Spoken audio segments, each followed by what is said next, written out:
And so I want to take a minute to introduce myself again. My name is Damon Whitsell, and I've been studying apologetics since '85, and have been doing apologetics online since '98. In the past 2 years, I've been studying Islam exclusively.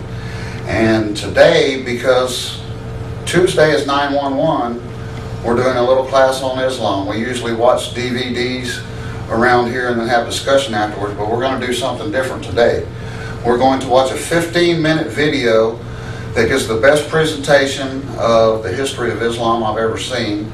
Then last week I appeared on Jim Green's Real Talk Radio on Blog Talk Radio, and for the last hour we discussed Islam. There I gave my How I Became an Islamophobe testimony, or in other words, what happened to cause me to look at Islam, to be concerned about it, and what I found. And then afterwards I fielded questions from Jim about all the things that I had learned. But we're going to start off. We have a few people here for our apologetics class, and I want to ask the people here, do y'all know why the terrorists chose 9/11? I don't. Do you think it was a random date, or was it planned? And no, it had to be planned. Had to be planned. There was a reason for it, right? That's right. Well, the reason is because after 100 years after Muhammad's death, Islam had invaded and conquered 2/3 of the then known world. That advance was stopped by one particular battle, and that battle started on 9/11. In history, since then, Islam has risen up and initiated a second jihad. They chose 9/11 as a sign saying, we're back. This is the third Islamic jihad. There was a specific purpose on September the 11th. I don't remember the date, but the video that we're fixing to watch by Bill Federer, he has authored 2 or 3 books on Islam, and he gives the best 15-minute presentation here. And so we're going to go ahead and get started with that watching that DVD. Then we'll listen to the radio show.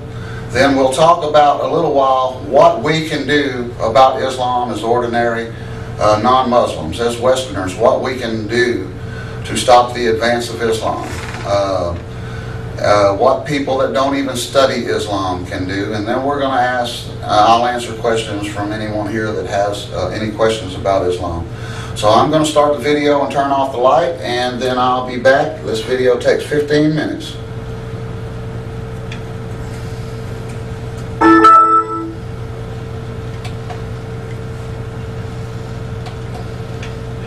Islam. Now, I just wrote a book. It's this year. Right now, this year, we have our first Muslim congressman, Keith Ellison of Minnesota. He insisted on swearing in upon a Quran. And he told his followers when he was sworn in, he says, you can't back down, you can't chicken out, you can't be afraid, you've got to stand up and be a real Muslim. He says, we're going to continue to face them. They're not going to stop right away, but if you and me believe in Allah, if we turn to the Quran, we'll have an answer to the questions we have. And so I turned to the Quran, and I found some interesting verses. For example, surah, and the word surah means chapter. Surah 551 says, believers, take neither the Jews nor the Christian for your friends. Here's Surah 517. It says, infidels are those who declare God is the Christ, the Son of Mary. And the word surah again means chapter or verse. Surah 573 says, infidels are those who say God is one of 3 in a Trinity. Surah 4101 says, the infidels are your sworn enemies. Surah 9:123 says, make war on the infidels who dwell around you. Surah 47:4 says, when you meet the infidel on the battlefield, strike off their head. Muhammad is Allah's apostle. Those who follow him are ruthless to infidels. Surah 48:29. Prophet, make war on the infidels. Surah 66:9. Kill the disbeliever wherever you find them. Surah 2:191. Now, if a Muslim invites you to Islam, and you say no thanks, and you try to defend your non-Muslim way of life, that's called fighting Allah. It says the only reward for those who fight Allah will be they will be killed or crucified or have their hands and feet on alternate sides cut off.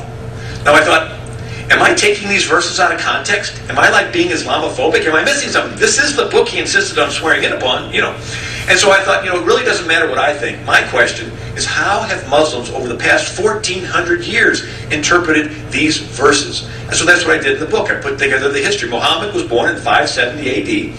And he was put together a faith that has a little bit of the Zoroastrian religion. The Zoroastrians of Persia believed in a central paradise with lots of virgins. Okay, and they also believed in jinns, the spirit that would follow you around. A jinn or a genie. A genius was somebody that had a jinn follow them around, tell them all the answers. This was the Zoroastrians of Persia. This was their religion pre-Muhammad. And then in Mecca, they had the pagan religions. They had 360 different gods, and the most popular was the moon god. They called Allah, who was married to the sun god. They had 3 daughter gods, one of them Venus. And they had this rock they thought fell from the moon. And they would kiss it and walk around it and bow to it 5 times a day. And 1 month out of the year, they would fast toward it. This is pre-Muhammad in Mecca for hundreds of years. And then there was the Jewish influence. And since Muhammad was illiterate, his whole life he couldn't read or write. His father died before he was born. His mother died when he was 6 years old. His grandfather and guardian died when he was 8. So he was taken in by his uncle, who was a textile merchant. They would go on camel rides. And he'd go to these different cities and hear about their different religions. And he'd hear about the Jewish oral traditions, the Talmud and the Midrash. But then he would hear about the Christian faith. And Encyclopedia Britannica says the gospel was made known to Muhammad chiefly through apocryphal and heretical sources. So Muhammad thought the Trinity was the Father, Mary, and Jesus. I mean, his whole life, there were a lot of heresies there in Arabia, and Christian heresies, and most of them were over the confusion of the nature of Christ. And, for example, Orthodox Christians settled that in 325 at the Council of Nicaea, that Jesus is of one substance with the Father. But in Arabia, there were the Nestorians, who believed Jesus was mostly God and just a little bit man. There were the Arians, who believed Jesus was mostly man and just a little bit God. There were the Docetists, who said he was completely divine and only appeared human. And then there were the Ebionites, who said Jesus was the Messiah, but he was not divine. Now, Muhammad was married to his first wife by her cousin, who was an Ebionite Christian priest of this heretical sect. And so you can see the influence that came upon him. And he had his faith. It's all in the books. I won't get into it all. But he went into Mecca, began to share his faith, and got rejected. So he fled to Medina, a Jewish trading city. Once he gets to Medina, he chops off the heads of 700 Jews that are there. And then he starts off, and goes on 86 raids and 26 major battles. The stirrup. I was out there, they have a really nice saddle out there. You know, with the stirrup? The stirrup was a brand new invention that the Muslims got before the Europeans did. The stirrup came from the Mongolian nomads, who would tie a rope around their little short horses and leave 2 loops hanging for their big toes because they would ride horse barefoot. That made its way to China by the 5th century. They made the loops bigger for your whole foot. And that made its way to Persia in the 6th century. And they put a wooden block on one side to help you mount the horse. And then they put wooden blocks on both sides, so now you could stand in the saddle and put the full power of a galloping horse behind your sword. So the Muslims developed these curved swords called scimitars. And they would ride on these Ghazi terror raids, and they would literally slice people in half while riding at a full gallop. And they'd attack the caravans and the trade routes. And during Muhammad's life, they conquered all the way from the Indian Ocean to the Mediterranean. Muhammad died in 632 AD, and within 100 years of his death, the Muslims conquered all of North Africa. People forget there were 250 Catholic dioceses along North Africa in the 7th century. They were all conquered. The Muslims conquered all of Persia. They conquered all of the Holy Land, which people forget was Byzantine, Christian, and Jewish. And Caliph Umar came in 638 AD, surrounded Jerusalem, made him surrender. Caliph Umar agreed, though, not to kill the Christians and Jews if they agreed to be dhimmi status, second-class citizenship. Very similar to the black codes that were passed in the Deep South after the Civil War. And so these dhimmi status Christians and Jews could not pray out loud. They couldn't ring their church bells. They couldn't proselytize. They couldn't repair their church or synagogue if the Muslims destroyed it. If the Muslim walked in rude, they had to stand up and give them their seat. If the Muslim came by their house, they had to put them up for 3 days and feed them. Christians and Jews could not own weapons, couldn't own horses, and they had no legal standing in court against the Muslim. And this is still the way it is today in Pakistan and many of those Muslim countries. Anyway, the Muslims then conquered all of Spain with their chainmail-covered horses and their scimitar swords. And these Europeans, you read the story of these battles, and these Europeans would stand there in an open field with just their little pitchforks with no horses, no armor. The Muslims would just slice through there and chop them up. Anyway, they were finally stopped at the Battle of Tours in southern France in the year 732 AD by Charles Martel, just 100 years after the death of Muhammad. And this, once they were stopped from going to Europe, there was no other army all the way to Poland. If they weren't stopped there, we'd all be Muslim today. But, so when they were stopped, they began modern Islam. It says, we're still going to conquer the rest of Europe, but it may have to wait till the distant future. You see, Muhammad divided the world into 2 houses, the house of Islam and the house of war.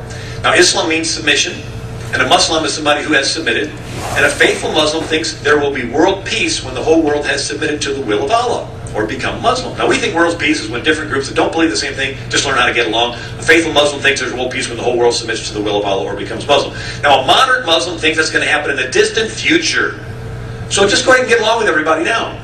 But the violent Muslims think this is going to happen now, and they want to help make it happen. And so anyway, once they were stopped from going into Europe, they began to conquer Central Africa and conquer into China. And as they were conquering into China, they ran into the Mongols. You know, Genghis Khan, the Mongols, they had the largest contiguous land empire in world history. I mean, from Korea to Hungary is huge. But the Mongols would ride into town, kill the men, take the women, and plunder. And when they began to fight the Muslims, they realized that this new religion, they could continue to ride into town, kill the men, take the women, and plunder, only now do it with the blessing of Allah.